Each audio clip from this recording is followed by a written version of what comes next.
அன்பின் உலகம் அன்பு நெஞ்சங்களுக்காக நான் உங்கள் அஞ்சலி ராம். இன்னைக்கு நம்ம சேனல்ல ஒரு சூப்பரான ரெசிபி பார்க்க போறீங்க. அது என்னன்னு கேட்டீங்கன்னா மஷ்ரூம் மஞ்சூரியன். பார்க்கவே எவ்வளவு சூப்பரா இருக்கு பாத்தீங்களா? அந்த கிளாஸி லுக்கோட எவ்வளவு சூப்பரா இருக்குல்ல. சாப்பிடவும் ரொம்பவே சூப்பரா இருக்கும். இதை எப்படி செய்யலான்ட்டு பார்க்கலாம் வாங்க, வீடியோக்குள்ள போகலாம். மஷ்ரூம் மஞ்சூரியன் பண்ணுறதுக்கு ஃபர்ஸ்ட் வந்து 65 மாதிரி பக்கோடா மாதிரி போட்டுக்கலாம். ஸோ அந்த மஷ்ரூம் பக்கோடா பண்ணுறதுக்கு என்ன பண்ணலாங்கிறத பார்க்கலாம். ஃபர்ஸ்ட் வந்து அந்த 65 பண்ணுறதுக்கு வந்து நான் வந்து ஒரு 3/4 கப் வந்து மைதா மாவை ஆட் பண்ணிக்கிறேன். நான் இன்னைக்கு மஷ்ரூம் எடுத்துருக்கிறது பார்த்தீங்கன்னா அந்த ஒரு பாக்ஸ் இருக்கும்ல அந்த அளவுக்கு எடுத்துருக்கேன் மஷ்ரூம். ஸோ 3/4 கப் வந்து மைதா மாவு. கார்ன்ஃப்ளவர் மாவு பார்த்தீங்கன்னா ஒரு 2 டேபிள் ஸ்பூன் அளவுக்கு போட்டுக்கோங்க. மைதா மாவு தான் அதிகமாக இருக்கணும், கார்ன்ஃப்ளவர் மாவு வந்து கம்மியாக இருக்கணும். ஸோ வந்து நான் ஒரு 2 டேபிள் ஸ்பூன் அளவுக்கு கார்ன்ஃப்ளவர் மாவை ஆட் பண்ண போகிறேன்.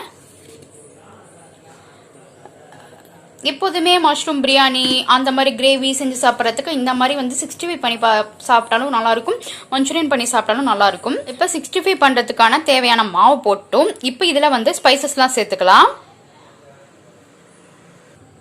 இப்போ இதில் வந்து உப்பு சேர்த்துக்கலாம், தேவையான அளவு சேர்த்துக்கோங்க. அப்புறமா நம்ம டேஸ்ட் பண்ணி பார்த்துட்டு வேணால் இன்னும் ஆட் பண்ணிக்கலாம். ஸோ நான் ஒரு 1/2 டீஸ்பூன் அளவுக்கு சேர்த்துக்கிறேன் இப்போது. அதுக்கப்புறம் மஞ்சத்தூள் பார்த்தீங்கன்னா வந்து ஒரு 1/2 டீஸ்பூன் அளவுக்கு சேர்த்துக்கோங்க. அப்புறம் மிளகாய் தூள் அவங்கவுங்க காரத்துக்கு தகுந்த மாதிரி சேர்த்துக்கலாம். நான் இன்னைக்கு வந்து ஒரு டீஸ்பூன் அளவுக்கு சேர்த்துக்க போகிறேன். சீக்ரெட் இன்க்ரீடியன்ட் சொன்னேன்னா அது என்ன அப்படின்னு பார்த்தீங்கன்னா வந்துட்டு நம்ம சிக்கன் 65 மசாலா இருக்கும்ல, ஸோ அது வந்து சேர்த்துக்கோங்க. அது வந்து நான் வந்து ஒரு 1/2 டீஸ்பூன் அளவுக்கு சேர்த்துக்கிறேன். ஏன்னா இந்த மாதிரி ட்ரை பண்ணி பாருங்கள், ஃப்ளேவர் சூப்பராக இருக்கும். எந்த 65 இருந்தாலும் நல்லா இருக்கும். அது மாதிரி எல்லாத்துக்குமே நீங்கள் யூஸ் பண்ணலாம். இது ஒரு சூப்பரான டிப்ஸு, இதையும் ஃபாலோ பண்ணி பாருங்கள். இப்போ நம்ம ஸ்பைசஸ்லாம் சேர்த்தாச்சு. இதை வந்து நல்லா மிக்ஸ் பண்ணி விட்டுக்கலாம். ஃபர்ஸ்ட் இந்த மாதிரி நல்லா மிக்ஸ் பண்ணுங்க, அப்பதான் அது வந்து ஈவனாக எல்லா இடத்துக்கும் மிக்ஸ் ஆகிடும். அதுக்கப்புறம் நம்ம வந்து தண்ணிலாம் சேர்த்துக்கலாம். ஸோ இதை மிக்ஸ் பண்ணியாச்சு. இப்போ இதில் வந்து நான் இஞ்சி பூண்டு பேஸ்ட் சேர்க்க போகிறேன். ஸோ நான் வந்து ஒரு 2 டீஸ்பூன் அளவுக்கு சேர்த்துக்கிறேன். அதுதான் ஃப்ளேவர் நல்லா இருக்கும். ஸோ 2 டீஸ்பூன் அளவுக்கு இஞ்சி பூண்டு பேஸ்ட்டு சேர்த்துக்கோங்க. இதையும் போட்டு நல்லா மிக்ஸ் பண்ணிட்டு இப்போ நம்ம இதில் கொஞ்சம் கொஞ்சமாக தண்ணி ஆட் பண்ணி மிக்ஸ் பண்ணிக்கலாம். இப்போ பார்த்தீங்கன்னா இந்த மாதிரி மிக்ஸ் பண்ணி வச்சுக்கோங்க. எவ்வளோ திக்காக இருக்குது பார்த்தீங்களா? இந்த மாதிரி மிக்ஸ் பண்ணிக்கலாம். இப்போ நம்ம கோபி மஞ்சூரியன்லாம் பண்ணுறோம் அப்படின்னா வந்து நம்ம காலிஃப்ளவர் இதிலே போட்டு தான் மிக்ஸ் பண்ணுவோம். அப்போ தான் வந்து அதுக்குள்ளே நல்லா போகும். பட் இது வந்து மஷ்ரூம் பகோடா பண்ணுறோம், மஷ்ரூம் 65 பண்ணுறோம் அப்படிங்கிறதுனால வந்துட்டு மாவை இந்த மாதிரி மிக்ஸ் பண்ணி வச்சுட்டு நம்ம வந்து மஷ்ரூம் சேர்த்துக்கலாம். நம்ம மஷ்ரூம் சேர்த்தா நல்லா தண்ணி ஆகும். ஸோ இந்த அளவுக்கு திக்காக இருந்தால் தான் நம்ம மாவு வந்து அதில் ஒட்டும். ஸோ இந்த மாதிரி திக்காக வச்சுக்கோங்க. நான் காஷ்மீர் சில்லி பவுடர் போட்டிருக்கிறதுனால இந்த கலர் இருக்குது. உங்களுக்கு இன்னும் கலர் தேவைப்பட்டது அப்படின்னா வந்து ஃபுட் கலர் சேர்த்துக்கலாம். மஷ்ரூம் வந்து இந்த மாதிரி ஸ்லைஸ் பண்ணி வச்சுக்கோங்க, அப்போதான் நல்லா இருக்கும். இதை நம்ம இப்போ சேர்த்துக்கலாம். பார்த்தீங்கன்னா வந்துட்டு ஒரு 4 பேர் சாப்பிட்லாம், அந்த மாதிரி தான் செய்கிறேன். ஸோ இந்த அளவு செய்கிறீங்கன்னா 4 பேர் சாப்பிட்லாம் கண்டிப்பாக. ஸோ இப்போ வந்து நீங்கள் மஷ்ரூம் வந்து உடையாமல் அப்படி பொறுமையாக மிக்ஸ் பண்ணி விட்டுக்கோங்க. அப்போ தான் வந்து மஷ்ரூம் அந்த மாதிரி பெருசாகவே நமக்கு வந்து சாப்பிட்றதுக்கு நல்லாயிருக்கும். பகோடாங்கும் போது கிறிஸ்பியாக இருக்கும். இன்னொரு விஷயம் சொல்ல மறந்துட்டேன். ஆக்சுவலாக மஷ்ரூம் சேர்க்கறதுக்கு முன்னாடி நம்ம மாவில் வந்து உப்பு காரம் எல்லாமே கரெக்டாக இருக்கான்னு பார்த்துக்கோங்க. ஏன்னா மஷ்ரூம் சேர்த்துட்டு ரொம்ப மிக்ஸ் பண்ணக்கூடாது. நம்ம அப்படி ஜென்ரலாக மிக்ஸ் பண்ணி வச்சுருங்க. ஊறட்டும். ஊறினதுக்கு அப்புறம் வந்து நம்ம ஃப்ரை பண்ணி எடுத்துடலாம். அவ்வளோதான், நம்ம மஷ்ரூம் 65 ரெடி ஆகிடும். பாருங்க, நம்ம முன்னாடி காமிச்சதுக்கும் இப்போ எப்படி இருக்கு பார்த்தீங்களா? கொஞ்சம் தண்ணியாக இருக்கும். ஸோ மஷ்ரூம் மட்டும் ஒரு 10 மினிட்ஸ்க்கு மேலே ஊற வைக்காதீங்க. கோபிலாம் செய்கிறோம் அப்படின்னா வந்து நம்ம 1 hour கூட ஊற வைக்கலாம். பட் ஆனால் மஷ்ரூம் மட்டும் வந்து ஒரு 10 மினிட்ஸ் போதும். அதுக்கப்புறம் வந்து நம்ம ஃப்ரை பண்ண ஆரம்பிச்சிடலாம். இப்போ நான் வந்து இங்கே எண்ணெயை சூடு பண்ணியிருக்கேன். எண்ணெய் நல்லா சூடாயிடுச்சு. இப்போ நம்ம ஃப்ரை பண்ணிடலாம். இப்படி ஒரு பீஸா எடுத்து போடுங்க. அதுக்கு தான் நான் உங்களை வந்து நீட்டாக நறுக்கணும் அப்படின்னு சொன்னேன். அப்போ தான் நமக்கு வந்து போடும்போது ஈஸியாக இருக்கும். இது தெளிக்கும். ஸோ கொஞ்சம் கேர்ஃபுல்லாக எட்டக்கிருந்து போடுங்க. இப்போ பாருங்க, 1 நிமிஷம் ஆயிடுச்சு. நல்லா கலர் சேஞ்ச் ஆயிடுச்சு பார்த்தீங்களா? இப்போ நம்ம வந்து பரட்டி போட்டுக்கலாம். ஸோ ஒட்டி இருக்கேன்னு இது பண்ண வேணாம். அது வந்து நல்லா ஃப்ரை ஆனதும் தானாக அதுவாகவே வந்துடும். இப்படி பண்ணி விட்டிங்கன்னா போதும், வந்துடும். போட்ட உடனே நம்ம வந்து கிண்டக்கூடாது. ஸோ 1 நிமிஷம் கழிச்சு இப்படி பரட்டி போட்டுட்டு நம்ம வந்து இப்படி பண்ணி விட்டுக்கோங்க. தனித்தனியாக வந்துடும். மாவுலாம் எப்படி கோட்டாக இருக்கு பாருங்க. அவ்வளோதான். இன்னும் 1 நிமிஷத்தில் நமக்கு வந்து மஷ்ரூம் 65 ரெடி ஆகிடும். பாருங்க எவ்வளோ சூப்பராக வந்துச்சு பாருங்க. இந்த கலர் வந்தோன்னா நம்ம எடுத்துடலாம். நம்ம மஷ்ரூம் மஞ்சூரியன் பண்ணதுக்கு மஷ்ரூம் பக்கோடா ரெடி ஆயிடுச்சு. இப்போ நம்ம மஞ்சூரியன் எப்படி பண்ணுறதுன்னு பார்க்கலாம். அதுக்கு ஃபர்ஸ்ட் வந்து ஒரு பேனில் வந்து ஒரு 2 டேபிள் ஸ்பூன் அளவுக்கு எண்ணெய் சேர்த்துருக்கேன். எண்ணெய் நல்லா சூடாக இருக்கணும்.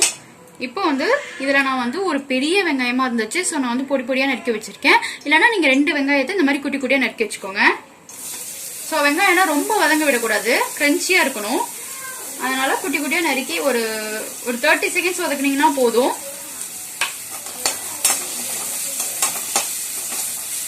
இப்போ பாருங்க வெங்காயம் கலர் மாறிடுச்சு. ஒரு டேபிள் ஸ்பூன் அளவுக்கு இஞ்சி பூண்டு பேஸ்ட் சேர்த்துக்கோங்க. இப்போ இந்த இஞ்சி பூண்டு பேஸ்டோட ரா ஸ்மெல் போகணும். ஸோ லைட்டாக ஒரு நிமிஷம் வதக்கி விட்டுக்கோங்க. இதில் நான் இப்போ வந்து கெச்சப் ஆட் பண்ண போகிறேன். சப்போஸ் உங்கள்கிட்ட கெச்சப் இல்லை அப்படின்னா இந்த ஸ்டேஜில் வந்து நீங்கள் தக்காளி வந்து ஒன்று சாப் பண்ணி போட்டுக்கோங்க. அந்த ஸ்வீட்னஸ்க்கு ஒரு ஸ்பூன் சுகர் வந்து லாஸ்ட்டாக ஆட் பண்ணிக்கிட்டிங்கன்னு வச்சுக்கோங்களேன். அதே கெச்சப் டேஸ்ட்டு கொடுத்துரும். நம்ம சுகர் ஆட் பண்ணுறதுனால நல்லா ஷைனிங்காகவும் இருக்கும். செகண்ட்ஸ் வதங்கினா போதும். இப்போ இந்த கேப்சிகம் பார்த்தீங்கன்னா நான் ஒரு கேப்சிகமை இந்த மாதிரி பொடி பொடியாக நறுக்கி வச்சுருக்கேன். இதை சேர்த்துக்கலாம். 1 நிமிஷம் வதக்கினா போதும். ஸோ இது இன்னும் சீக்கிரம் வதங்கிறதுக்காக நான் கொஞ்சோண்டு உப்பு மட்டும் சேர்த்துக்கிறேன்.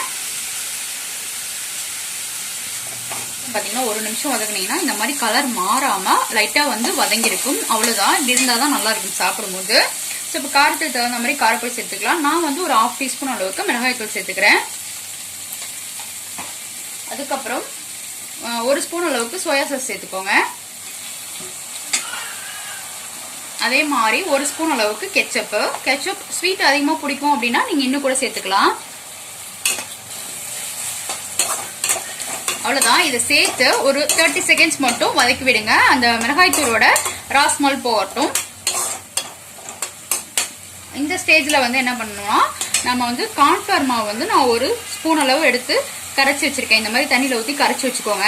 இப்போ நம்ம இதை ஆட் பண்ணிக்கலாம். இப்போ சிம் பண்ணிட்டு ஆட் பண்ணுங்க. அப்புறமா ஹை ஃப்ளேமில் வச்சுக்கோங்க. ஏன்னா இது வந்து கெட்டி ஆகிடும், அது நல்லா இருக்காது.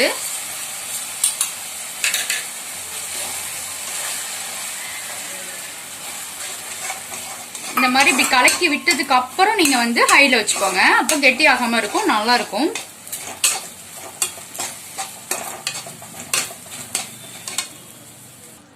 இப்போ பாத்தீங்கன்னா அந்த கிளாஸி லுக் வந்துருச்சு பாருங்க. பார்க்கவே எப்படி இருக்கு பாத்தீங்களா? இப்போ நம்ம வந்து இந்த பக்கோடாலாம் ஆட் பண்ணிக்கலாம். மஷ்ரூம் 65 ஸோ ஆட் பண்ணி விட்டுட்டு ஒரு நிமிஷம் வந்து நல்லா மிக்ஸ் பண்ணுங்க. ஃப்ளேம் ஹைலியே இருக்கட்டும். அப்பதான் சாப்பிடும் போது நல்லா சூடா டேஸ்டா இருக்கும். அவ்வளோதான். 1 நிமிஷம் ஆயிடுச்சு. பார்க்கவே எவ்வளோ சூப்பராக இருக்குல்ல. இப்போ நம்ம இதில் வந்து கார்னிஷிங்க்கு கொத்தமல்லி ஆட் பண்ணிக்கிறேன். உங்ககிட்ட வெங்காயத்தாள் இருந்துச்சுன்னா ஸ்ப்ரிங் ஆனியன் அதையும் சேர்த்துக்கோங்க. சூப்பராகவே இருக்கும் டேஸ்ட்டு. பட் என்கிட்ட இல்லைங்கிறதுனால நான் வந்து மல்லித்தலையை மட்டும் ஆட் பண்ணிக்கிறேன். அவ்வளோதான். நம்ம மஷ்ரூம் மஞ்சூரியன் ரெடி ஆகிட்டா. இப்போ நம்ம இதை பவுலுக்கு மாற்றிக்கலாம். பாருங்க, நம்ம மஷ்ரூம் மஞ்சூரியன் ரெடி ஆகிட்டு. பார்க்கவே எவ்வளோ சூப்பராக இருக்குல்ல, எவ்வளோ ஷைனிங்காக எம்மியாக இருக்குது பாருங்கள். பிடிச்சிருந்தா எங்கள் சேனலை லைக் பண்ணுங்கள், மறக்காமல் கமெண்ட் பண்ணுங்கள், சப்ஸ்கிரைப் பண்ணுங்கள், உங்கள் ஃப்ரெண்ட்ஸ் கூடயும் ஷேர் பண்ணுங்கள்.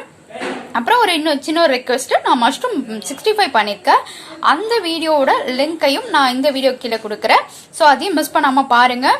உங்களுக்கு கண்டிப்பாக பிடிக்கும். திரும்ப இதே மாதிரியான டேஸ்டியான ரெசிபியில் சந்திப்போம். Bye by.